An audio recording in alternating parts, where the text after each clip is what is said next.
No baralho, as cartas de copas em contexto de guerra são para os civis e para a ajuda humanitária e são ou seriam para as Nações Unidas, que entram também nesta equação.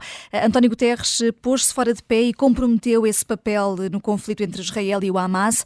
São perguntas para a jogada da semana, na segunda parte. O jogo entre a Susana Peralta, o Luís Aguiar Conraria, o Jorge Fernandes e o João Marcos de Almeida começa sempre com a divisão do baralho em naipes e Manuel Pinho já começa a ser um colecionador de cartas aqui do Fora do Baralho.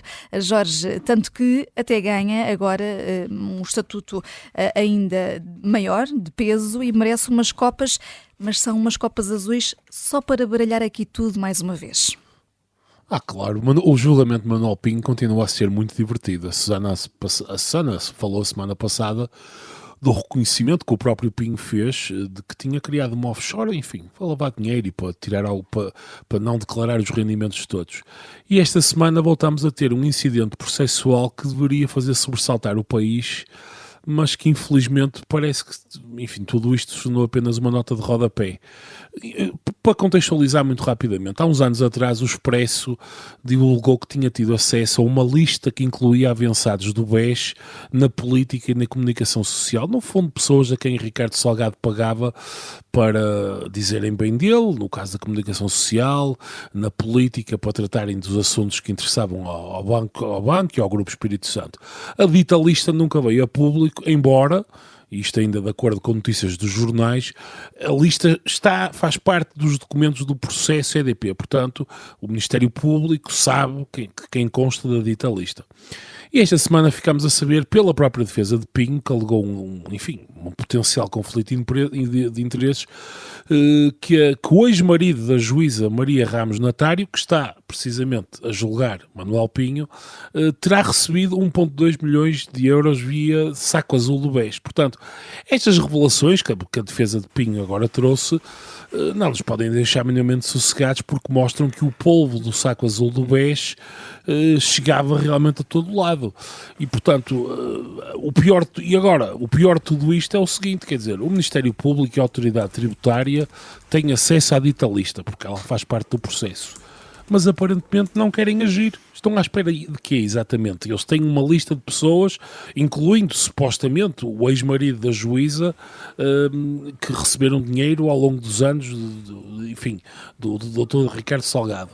Agora, aparentemente, há uma preferência para que o conteúdo da lista fique em segredo, para não incomodar muita gente que está aí ainda no espaço público, no espaço político, e assim, o conteúdo da lista vai sendo estrategicamente utilizado como trunfo, como, por exemplo, agora aconteceu com o Manuel Pinho, por pessoas implicadas no caso BES. Portanto, na verdade, nós não conseguimos saber se, em qualquer momento, um juiz, um procurador, um jornalista ou alguém que fale sobre o caso BES não terá sido em tempos beneficiário do dito saco azul. E, portanto, cada semana que passa do julgamento de Manuel Pinho, percebemos melhor percebemos duas coisas: como é que o universo Espírito Santo funcionava e o quão podre tudo aquilo estava, e não era meramente culpa do Dr. Salgado. Há muita gente implicada naquilo que continua a fazer a sua vida sossegada, mas ao mesmo tempo soubemos uma coisa, na minha opinião, ainda mais grave: o Ministério Público e a Autoridade Tributária têm acesso à dita lista, porque ela está no processo, e não fazem nada. Estão sossegados e a Procuradoria-Geral da República não se mexe. Portanto, é assim que estamos. É assim que estamos, e esses trunfos são diferentes dos nossos. Posso só Podes, acrescentar? Luís? Sim. Isto, de facto, também mostra o estado em que está a justiça. Quer dizer, a nossa justiça, isto é o cúmulo do absurdo. É o cúmulo do absurdo, quer dizer, e também, como disse o Jorge, mostra os tentáculos a que chegavam os braços do dono disto tudo, que era Ricardo Salgado. Quer dizer, um ex-ministro, o ex-marido, que é ex-marido porque se divorciou e, de acordo com as notícias, manteve-se a viver com ela. Portanto, isto, não estou a dizer, obviamente, que é o caso deles, mas é o que muitas pessoas fazem para evitar problemas quando têm problemas com o fisco, por exemplo, que é fazerem separações fictícias para porem os bens em nome de uma pessoa que fica salvaguardada, assim, dos processos que possam existir com outra. E nós temos uma juíza que está no meio disto e não se lembra de pedir escusa. Isto é uma coisa absolutamente extraordinária. E já agora, quer dizer, mostra aqui se calhar umas copas genuínas e não irónicas, mostra a coragem que foi preciso que Passos Coelho teve de ter para acabar com o apoio que o Estado dava ao BES. Ou para recusar com o apoio que era pedido. Já que estamos a falar de dinheiro, agora a carta é tua, Luís, e é de Ouros, mas neste caso para o Banco Central Europeu, que decidiu, como se antecipava de resto, uma pausa no aumento dos juros depois de 10 subidas consecutivas. É verdade, e também esta semana ou a próxima semana vai coincidir com os 4 anos de mandato da Christine Lagarde, portanto fica aqui a meio do mandato, e acho que... merece sempre copas tuas também. Copas e ouros, não é? Portanto eu acho que ela aqui merece, eu acho que globalmente estes 4 anos lhe correram bem, o combate à pandemia acho que ela foi decisiva. O início da inflação, o BCE esteve errado, completamente errado, as previsões que fizeram estavam erradas, achavam que isto ia temporário, que a inflação era temporária, que resultava da pandemia e que voltava ao sítio sem ser necessária qualquer intervenção. Portanto, estiveram mal, mas já falámos sobre isso várias vezes, começaram a combater a inflação tarde demais, mas a verdade é que desde aí para cá parecem ter aprendido com os erros e estiveram, na minha opinião, sempre corretos, incluindo agora, quer dizer, agora, neste momento, poderia haver alguma tentação para subir as taxas de inflação. Nós não temos aí, para subir as taxas de juros, não temos ainda os dados deste mês, que devem estar aí a arrebentar mais uns dias, na próxima semana já sairão. Não temos ainda os dados de inflação deste mês, mas a inflação está a descer devagar, portanto havia aqui margem para subir as taxas de juros. Há agora a questão do Médio Oriente que pode levar a aumentos do preço do petróleo, portanto o Banco Central Europeu, os falcões do Banco Central Europeu podiam preventivamente subir aqui um bocadinho as taxas de juros, se calhar 0,1% ou 0,2%, e não o fizeram, portanto eu acho que estão a tomar a atitude correta. Neste momento as taxas de juros as taxas de juros reais já estão positivas, portanto a taxa de juros já está acima da inflação, e acho que aqui um momento de pausa e de dar previsibilidade à política monetária é importante e, portanto, acho que tem estado globalmente bem e, portanto, os meus ouros por isso. E as famílias podem respirar um pouco, apesar de estarem a pagar prestações bastante elevadas nas casas, nos contratos de crédito à habitação. Já agora, Luís e Susana, gostava de vos ouvir sobre os novos apoios à renda para o próximo ano, que foram anunciados esta semana pelo Governo. São para famílias até ao 6º escalão, para as outras aumenta-se a dedução que é possível fazer em sede de IRS, e isto tudo em vez do travão ao aumento que conhecemos este ano. Que carta é que merecem estas medidas, Susana? Eu tenho sempre muita dificuldade em comentar os eventuais travões às rendas, porque nós não sabemos a distribuição das durações dos contratos de arrendamento em Portugal, e os travões de aumentos às rendas só funcionam. Depois podemos ter uma opinião contra ou a favor dos mesmos. Eu, por exemplo, sou menos desfavorável do que algumas pessoas, certamente do que o Luís, dependendo do travão, enfim, dependendo da razoabilidade, mas só funcionam, dizia eu, em mercados onde há um grande domínio de contratos de arrendamento de muito longo prazo. Já o disseste aqui. Já disse aqui várias vezes e repito, peço desculpa de ser tão repetitiva, mas se nós tivermos um mercado dominado por contratos de 1 ano ou até inferiores, ou mesmo até 2 anos, os travões aos aumentos das rendas são mera, quer dizer, são anúncios que podem ficar bem na televisão, mas que não alteram a vida das pessoas. E que promovem instabilidade, porque se eu tenho um contrato de 3 anos ou assim, eu passo a ter um incentivo para não renovar com o meu inquilino, para trocar de inquilino para poder aumentar as rendas. Mas tu tens, como sabes, não é, mercados de arrendamento na generalidade dos países europeus, onde tens arrendamentos a 20, 30 anos. Sim. Aí tens uma estabilidade fiscal e não sei o quê. Aí a situação estava salvaguardada. Mas estou a dizer que na situação que parece que será bastante comum em Portugal, que são contratos de alguns anos, não muitos, isso até está a promover que os senhorios despejem os inquilinos para poderem trocar de contratos. Mas lá está, mas agora acaba, em janeiro acabam acaba esse travão. Os subsídios são passíveis de serem capturados em parte pelos senhorios, como qualquer medida fiscal. Nós achamos que estamos a ajudar os inquilinos e estamos em parte, mas os senhorios capturam uma parte desses subsídios, sobretudo no mercado, onde há excesso de procura, como é o caso do mercado do arrendamento, de maneira bastante evidente. Portanto, eu acho que, enfim, sou muito cética dos apoios às rendas, quer dizer, acho que é importante ajudar as pessoas. Agora lá está, num mercado que tem grande que tem grandes transições, ou seja, que há muitas pessoas a perder um contrato e a ter que arranjar outro contrato e não sei o quê, é ainda mais provável os senhorios conseguirem apropriar-se de parte desses subsídios. Aliás, aqui há dias eu vi numa notícia qualquer acerca do alojamento estudantil numa universidade do interior, Trás-os-Montes, em Bragança, não me recordo exatamente, mas era numa dos interiores, talvez Bragança, talvez Covilhã, e em que se dizia que os quartos dos estudantes já estavam a aumentar precisamente por causa do apoio que foi dado pelo governo para o alojamento estudantil. Portanto, e isso quer dizer, é mesmo assim, o mercado funciona assim. Nós devíamos era ter incentivos claros e um enquadramento legislativo e também melhorar o funcionamento da justiça relativamente aos contratos de arrendamento, por forma a fomentar contratos de longo prazo que garantissem estabilidade no preço e estabilidade na habitação às pessoas. Agora, Susana, é a terceira carta é tua, de paus, para o Ministério da Educação. Há pela primeira vez indicadores sobre o impacto da pandemia, mas ninguém parece querer saber. Pois, é curioso, não é? Porque na semana passada o Luís falou aqui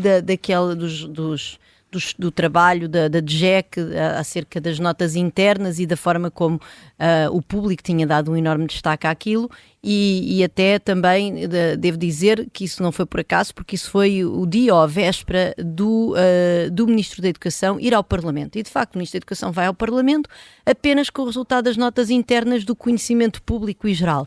E depois, passado 2 dias, sexta-feira, sai os resultados destas provas de aflição, que são as primeiras provas de aflição que são comparáveis com o cenário pré-pandemia, porque as restantes foram feitas apenas a amostras, portanto esta foi de facto, cobriu o universo dos alunos e estas provas de aflição vêm mostrar perdas significativas. Por exemplo, o próprio Alexandre Homem Cristo escreveu, como quase sempre, no Observador sobre isso, mas 58,7% dos alunos do 6º ano não são capazes de fazer uma tarefa simples de literacia de leitura. Ou seja, atenção, identificar informação ou assunto de um texto. Estamos a falar destas coisas básicas. Nos alunos do 9º ano, a percentagem para um exercício equivalente é também de 56,1%. Portanto, estamos a falar de facto de crianças que não têm competências básicas de leitura, isso é verdadeiramente catastrófico para o seu percurso escolar, e houve claramente uma escolha enfim, eu sei que o IAV é independente e tal, mas é verdade que é demasiada coincidência sair em primeiro lugar os resultados supostamente positivos das notas internas, o Ministro vai ao Parlamento e no dia a seguir saem estes. Isso obviamente condicionou o debate e condicionou a forma como os nossos representantes eleitos na Assembleia da República puderam escrutinar e enfim, confrontar o Ministro não só com estes resultados, mas também, sobretudo, com o que é que o Ministério tem na manga para resolver estes problemas desta geração que, de facto, foi muito penalizada por causa destas escolhas absurdas que nós fizemos na luta contra a pandemia. E por isso só pode ser mesmo uma carta de paus. O João Marcos de Almeida não pode estar em direto connosco hoje, mas tem aqui uma carta de espadas que é sempre, de resto, a preferida do João. João Marcos de Almeida, saem daí umas espadas e queres dividir esta carta, ou escolhes duas, para o Azerbaijão e para a Turquia, isto a propósito de Nagorno-Karabakh. Exatamente. Há cerca de 2 semanas, as tropas do Azerbaijão, com o apoio da Turquia, invadiram um enclave no Azerbaijão cuja população era maioritariamente arménia, no Karabakh. Mataram algumas centenas e forçaram cerca de 100 mil arménios a fugirem para a Arménia. Portanto, houve praticamente uma limpeza étnica de Nagorno-Karabakh, arménios, 100 mil refugiados. Obviamente que critica o Azerbaijão, critica a Turquia pelo apoio que dá ao Azerbaijão. Isto é uma crise humanitária, uma grande crise humanitária, mas também critica a falta de atenção, a escassa atenção dada no Ocidente, quer por governos, quer pela comunicação social, por organizações internacionais. Estou a incluir aqui também os países europeus, os Estados Unidos, ao que se passa na Arménia e na Nagorno-Karabakh. A única exceção foi a França, que teve palavras muito duras. Aliás, enviou material militar para a Arménia, está também a treinar as forças militares da Arménia. E esta reação da França é importante. E era importante que outros dissessem ou tivessem as mesmas palavras ou fizessem atos semelhantes, porque é fundamental prevenir que o Azerbaijão ataque agora a Arménia e tente conquistar o sul da Arménia. E eu digo o sul da Arménia porque entre o Azerbaijão, na parte ocidental do sul da Arménia, há um enclave habitado maioritariamente por azeris. Então, o Azerbaijão pode ser tentado a ligar o seu território pelo sul da Arménia a esse enclave habitado por azeris e a ocupá-lo militarmente. Ou seja, a fazer uma ação muito semelhante ao que Putin tem feito na Ucrânia. E é muito importante ter já uma reação forte contra o que aconteceu agora no Karabakh para dissuadir o Azerbaijão de atacar a Arménia. Porque se atacar a Arménia, teremos uma crise muito mais séria e aí a União Europeia, os Estados Unidos, as Nações Unidas irão reparar no que está a acontecer e até é muito provável que, nesse caso, a União Europeia possa impor sanções ao Azerbaijão. Por isso, é melhor prevenir do que depois enfrentar uma terceira crise complicada a acrescentar à guerra na Ucrânia e à guerra na faixa de Gaza entre Israel e o Hamas. França é uma honrosa exceção aqui para o João Marques de Almeida. E agora, curta pausa no Fora do Baralho. Até já.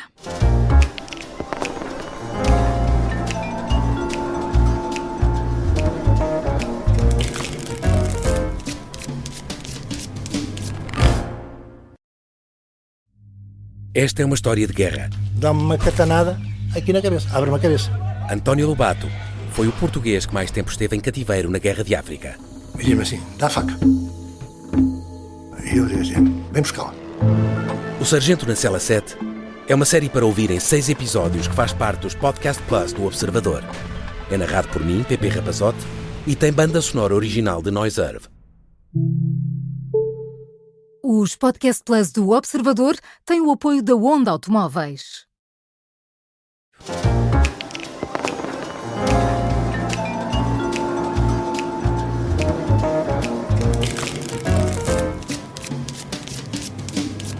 O secretário-geral das Nações Unidas esteve fora do baralho esta semana. A jogada da semana vai ser sobre declarações em tempo de guerra. João Marques de Almeida, António Guterres pôs-se fora de pé nas declarações que fez ou não e já agora conseguiu acalmar os ânimos com a justificação que deu um dia depois? 2 pontos. Por um lado, se lermos toda a intervenção de António Guterres, foi uma intervenção, de certo modo, equilibrada, em que condena os ataques de 7 de outubro do Hamas, condena os atos terroristas sem qualificações, pede a Israel para respeitar as leis humanitárias nos seus ataques à faixa de Gaza, reconhece que isso é difícil porque os militantes do Hamas se protegem por trás da população civil. Portanto, Guterres reconhece que há uma dificuldade acrescida para Israel em diminuir o máximo as mortes de civis, mas, por outro lado, o Guterres criou um problema. A mediação da ONU pode ficar irremediavelmente comprometida depois deste episódio, é isso?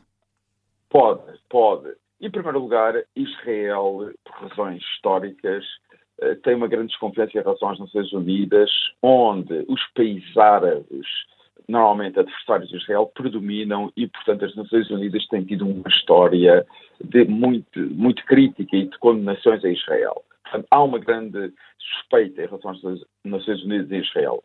E António Guterres deveria saber disso e nunca deveria ter tentado justificar os ataques do Hamas. São ataques que não se justificam. Ele poderia não ter dito o que disse, que estes ataques não aconteceram num vácuo. Escusava ter dito isto. Porque o problema agora é que António Guterres não vai conseguir colocar as Nações Unidas no centro dos exercícios das tentativas diplomáticas e mesmo das tentativas humanitárias vai ser muito difícil. Portanto, António Guterres perdeu aqui uma oportunidade, tornou ainda mais difícil o papel das Nações Unidas, que já era difícil. Deveria ter tido essa sensibilidade diplomática e escusava ter dito isso que disse, porque o seu papel e o papel das Nações Unidas poderiam vir a ser importantes, mas agora desconfio e acho muito difícil que venham a desempenhar um papel central na mediação diplomática deste conflito. Luís Aguiar Conraria, é isto? Guterres poderia ter dito o que queria dizer, mas de outra forma? Pois, eu também não sou especialista em diplomacia, mas deixa-me dizer aqui algumas coisas. Primeiro, uma pessoa costuma dizer que quando numa frase utilizamos a palavra mas, o que vem antes do mas não interessa, não é? O que interessa é o que vem a seguir. Portanto, quando eu elogio alguém e depois digo mas qualquer coisa, é o qualquer coisa que interessa. Aqui no caso do Guterres foi ao contrário. Porque ele, na verdade, fala na questão dos atentados ou do ataque terrorista não ter acontecido no vácuo e depois, mais tarde, é que diz mas nada justifica o que ali se passou. Portanto, aqui há uma inversão do tradicional com a adversativa. Depois, também me parece, quer dizer, acho que o Guterres queixou-se e considerou deplorável a forma como estavam a interpretar as palavras dele. Mostrou-se chocado. Mas eu aí, quer dizer, eu estou chocado que ele esteja chocado, quer dizer, não há volta a dar. Quando uma pessoa diz coisas completamente óbvias, então não estamos a dizer o óbvio, estamos a dizer alguma coisa qualquer. Se eu vier para aqui dizer, e disser 3 vezes seguidas, que o concurso da Miss Portugal é para mulheres, o que é uma coisa perfeitamente óbvia e ninguém contesta, é óbvio que se eu venho para aqui dizer isso, é porque eu estou a dizer que a transexual que ganhou não é mulher. É óbvio, portanto, quer dizer, quando uma pessoa diz uma platitude sem interesse nenhum, na verdade está a querer dizer outra coisa. Portanto, quando ele diz uma platitude como os ataques não aconteceram no vácuo, claro que nada aconteceu no vácuo, desde o Big Bang, quando o universo foi criado, que nada acontece no vácuo, há sempre alguma coisa antes, quer dizer, os atentados do 11 de setembro também não aconteceram no vácuo, quer dizer, as agressões, os assassínios, a violência doméstica não acontece no vácuo, quer dizer, nada acontece no vácuo, portanto é evidente que não pode ser isso que ele está a querer dizer, ele está a querer dizer outra coisa. Aliás, um bocado também, como depois a Susana vai falar nisso, um bocado como lá o tipo do Web Summit, o Cosgrave, quer dizer, quando ele diz quando os crimes contra a humanidade são cometidos pelos nossos aliados, não deixam de ser crimes. Isto é óbvio, toda a gente sabe isto, e isto não quer dizer absolutamente nada. Portanto, para ele ter necessidade de dizer isso, é porque está a querer dizer alguma coisa mais do que isso. Nomeadamente, que está a criticar a reação de Israel. É óbvio que é isso que ele está a dizer. Ele não está a falar em abstrato, a dizer que os crimes contra a humanidade são sempre crimes contra a humanidade. E, portanto, acho que aqui o Guterres foi imprudente, não há volta a dar, quer dizer, porque a seguir a um atentado daqueles tão horroroso, e ainda por cima é um horror que vai crescendo. Quer dizer, quando foi o 11 de setembro, nós vimos aquele horror todo e digamos que ao fim de 2 ou 3 horas já tínhamos toda a informação sobre o horror. Neste caso, aqui no caso de Israel não é, né? Nós soubemos dos atentados, ficámos todos chocados, soubemos daqueles ataques, ficámos todos chocados, mas depois, nos dias a seguir, somos confrontados com imagens, somos confrontados com velhinhas que foram raptadas, somos confrontados com pessoas que foram queimadas vivas. Quer dizer, o horror vai em crescendo e, portanto, não dá para dizer que aquilo não aconteceu no vácuo, quer ele queira, quer não, de uma forma justificadora. Agora, deixem-me só dizer também, para não criticar só o Guterres, que as reações ao que disse o Guterres também são completamente desabridas. Não, quer dizer, Israel agora ter a atitude de não dar vistos a emissários da ONU, quer dizer, é uma coisa perfeitamente louca e mostra que eles estão de cabeça perdida. Termos ministros de Israel e ex-ministros a darem entrevistas onde falam generalizadamente dos palestinianos como animais, e nós, pelos vistos, não podemos criticar nada que se passa em Israel, porque se criticamos, nada que seja feito pelas autoridades israelitas, porque se criticamos somos automaticamente considerados apoiantes do Hamas e antissemitas. Quer dizer, isto demonstra que eles estão de cabeça perdida, o que se compreende, mas quando é um país militarmente tão poderoso, é perigoso, e realmente acho que Biden, dos Estados Unidos, esteve bem a lembrar a forma como os Estados Unidos reagiram ao 11 de setembro e onde se calhar, portanto, tinham todas as razões para reagirem violentamente, para estarem desgostosos, para quererem destruir as células que que planearam aquele ataque, mas na verdade perderam a razão na forma como o fizeram, e quer dizer, e a forma, quer dizer, a quantidade foram centenas de milhares de mortes provocados, por exemplo, basta pensar na forma como os Estados Unidos lidaram com o Iraque. Quer dizer, eu, em termos pessoais, posso perder a cabeça, não é? Se alguém faz mal à minha família, se alguém mata as minhas crianças ou maltrata a minha família, é normal que eu perca a cabeça. Um dirigente e um líder de um país militarmente poderosíssimo não pode perder a cabeça e não pode perder a racionalidade. Eu acho que nós, neste momento, corremos esse risco com Israel. O papel de neutralidade do secretário-geral da ONU fica comprometido, Jorge? Bem, antes de mais, eu não acho que o secretário-geral da ONU, nem Guterres, nem outro qualquer secretário-geral tenham que ser neutros propriamente. Quer dizer, eu espero que Guterres, por exemplo, vamos pensar na questão ucraniana, enfim, ele observa os factos e tem naturalmente que condenar a invasão russa e, portanto, eu não acho que Guterres tenha que ser neutro perante qualquer situação. Vamos imaginar que ele está perante um genocídio, ou enfim, uma situação internacional muito grave, ele tem que cingir aos factos e retirar daí as consequências políticas. E a questão humanitária é que tem de vir para primeiro plano. Tem de Sim, e de resto, quer dizer, se pensarmos até politicamente, as Nações Unidas, enfim, nós tendemos a ver as Nações Unidas do ponto de vista ocidental, se quisermos, mas se houver uma votação, enfim, assumirmos que cada país vale o mesmo, que não vale, mas enfim, mas mesmo assim, a esmagadora maioria dos países representados nas Nações Unidas rapidamente condenariam Israel e estariam muito mais próximos do lado palestiniano. Estou a falar do ponto de vista meramente numérico. Aliás, mas Jorge, isso mostra, desculpa lá, que esta ideia de que Guterres veio limitar ou até acabar com a capacidade de mediação, quer dizer, a capacidade de mediação precisa de boa vontade dos dois lados, a ONU e claramente o Guterres, que teve uma declaração completamente equilibrada a meu ver, e eu não critico de maneira nenhuma o que Guterres disse, já agora só para ser clara, mas eu acho também que chamar a atenção para os abusos de Israel é uma forma também de mostrar ao outro lado que não ao lado do Hamas, mas ao lado dos palestinianos, ao lado da autoridade palestiniana e ao lado das justas aspirações do povo palestiniano a ter um Estado, que as Nações Unidas compreendem que essa frustração dessas aspirações ao longo de várias décadas não são aceitáveis do ponto de vista na arena internacional. Eu não vejo assim muito bem como é que nós não podemos embarcar todos nesta loucura de que agora não se pode criticar Israel.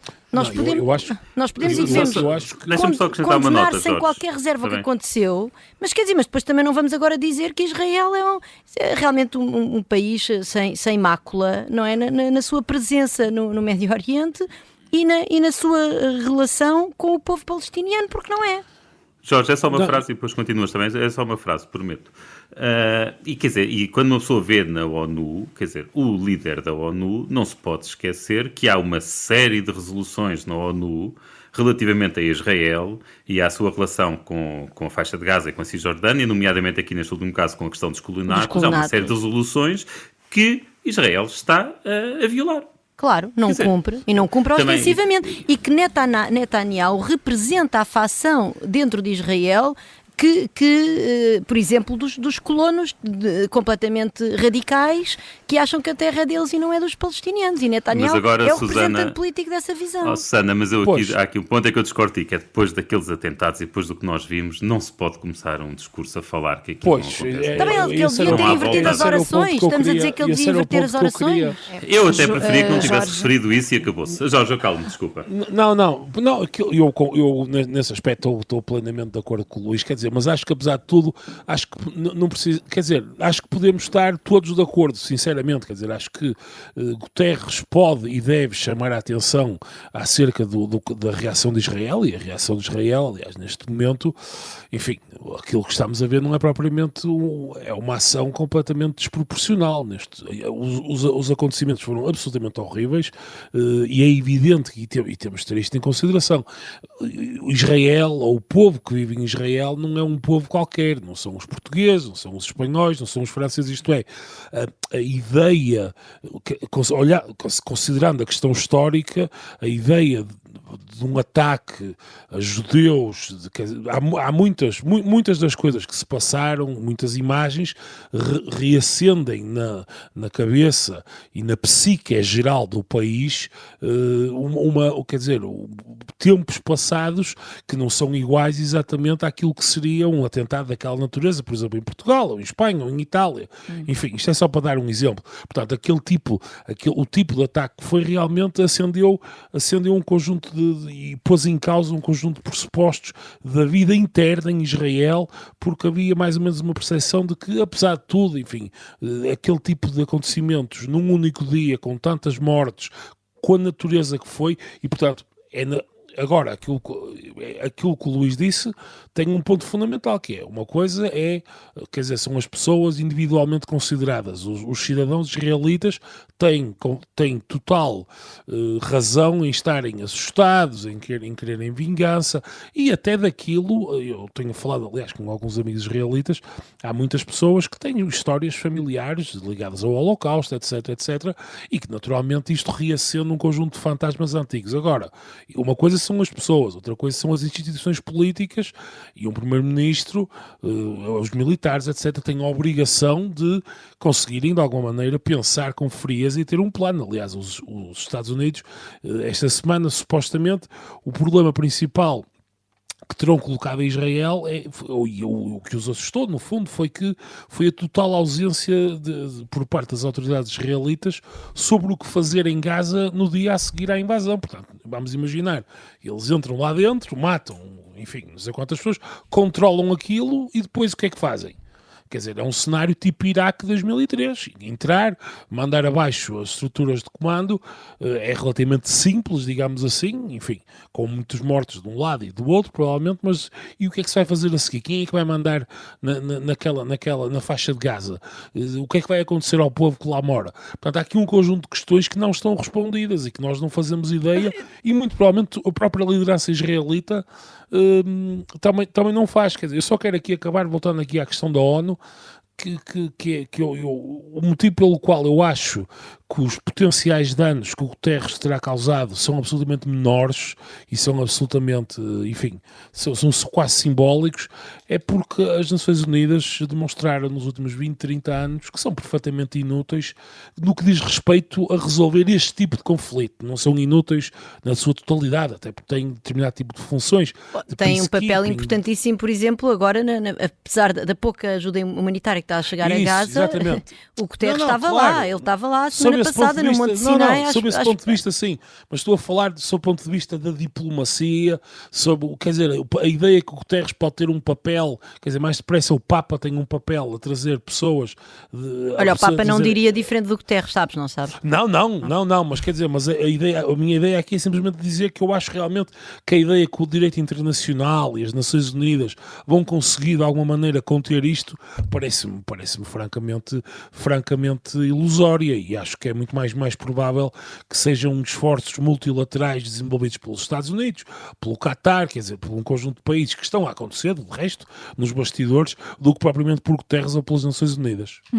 E com as devidas distâncias, Susana Peralta, além das Nações Unidas, também a Web Summit se meteu aqui numa polémica na última semana por causa das declarações de Paddy Cosgrave, o fundador, que acabou mesmo por se demitir do cargo, embora continue acionista. Sim, posso só voltar só um bocadinho ao Guterres, só para dizer o seguinte: ao Guterres, à questão de Israel.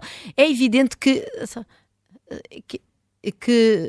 Israel pediu, que Israel, por exemplo, avisou os civis que ia bombardear, e portanto avisou-os que eles tinham que abandonar o território para a parte norte de Gaza, e que apesar de tudo está a entrar alguma ajuda humanitária, e que, enfim, supostamente era preciso construir estradas, e foi por isso é que se atrasou tanto, embora eu tenha ouvido o Jorge Moreira da Silva na rádio, acho que já foi a semana passada, a dizer que eram precisos 100 caminhões por dia, e que neste momento estão a entrar 10 ou uma coisa assim, portanto completamente irrisório. Agora, eu acho é que nós, quer dizer, de uma democracia liberal como Israel, infelizmente, se calhar aqui o liberal, nós devíamos já começar a ter aqui algumas qualificações, porque Netanyahu tem feito tudo para destruir muitas dos checks and balances dentro daquela democracia. Nós tínhamos que exigir muito mais, porque não bastam estes anúncios vazios de não, vão lá todos para Sul, sem condições, sem meios de transporte, sem terem sequer combustível, as pessoas não têm carros, quer dizer, não há sítio, quer dizer, temos que exigir de facto mais. Portanto, isto não é retirar a Israel o direito de se defender, é dizer simplesmente que nós com Israel temos de ser exigentes, e desse ponto de vista eu vou repetir, acho que o Terres teve muito bem, porque de facto Israel não pode agora também se pôr numa posição em que de repente tudo aquilo que nós digamos é antissemita, ou é contra Israel, ou achamos que o Estado de Israel não deve existir. Eu não acho nada disso, até porque tenho relações familiares muito, muito próximas com Israel e com os judeus. Bom, vou continuar. Então, depois o Paddy Cosgrave é a mesma coisa, não é? Portanto, estamos a falar de uma situação em que um tipo diz... pronto, eu acho que apesar de tudo é diferente, porque eu acho não, tenho a certeza que... António Guterres foi muito claro desde o início a condenar sem quaisquer reservas o Hamas. O Paddy Cosgrave não foi, enfim, teve aquela omissão conveniente que eu acho que não é saudável, e acho que é bastante criticável, certamente. Mas depois, quando ele faz apelos ao respeito pelo direito internacional, eu acho que é uma frase que devia ser tão inócua, não é? E que de repente ele se encontra numa situação em que o seu evento, já agora eu sempre fui crítica da Web Summit, ou em todo o caso do dinheiro público que nós lá metemos. A Web Summit pode existir, deve existir, se as pessoas gostarem de ir à Web Summit e tal, não tenho nada contra, mas acho mal que nós lá metamos os milhões que metemos. E portanto, nós termos, mas mesmo assim, quer dizer, ver um evento daquela dimensão estar em risco de nem sequer acontecer, o homem ter que se demitir, não sei o quê, por ter dito uma frase tão óbvia que é o direito internacional é para ser respeitado, mostra que esta guerra também desperta emoções tão grandes de um lado e do outro, que torna qualquer espaço de conversa razoável em torno dela completamente impossível de atingir. A polarização cada vez a crescer mais, e o conflito em Israel é exemplo disso mesmo. Para quem nos ouve no Spotify, fica por lá uma pergunta sobre Guterres, a nossa jogada da semana. Pôs-se ou não fora de pé? Respondam por lá. Nós voltamos a estar fora do baralho na próxima sexta-feira, sempre ao meio-dia, para abrir ali o apetite para o almoço. Até lá.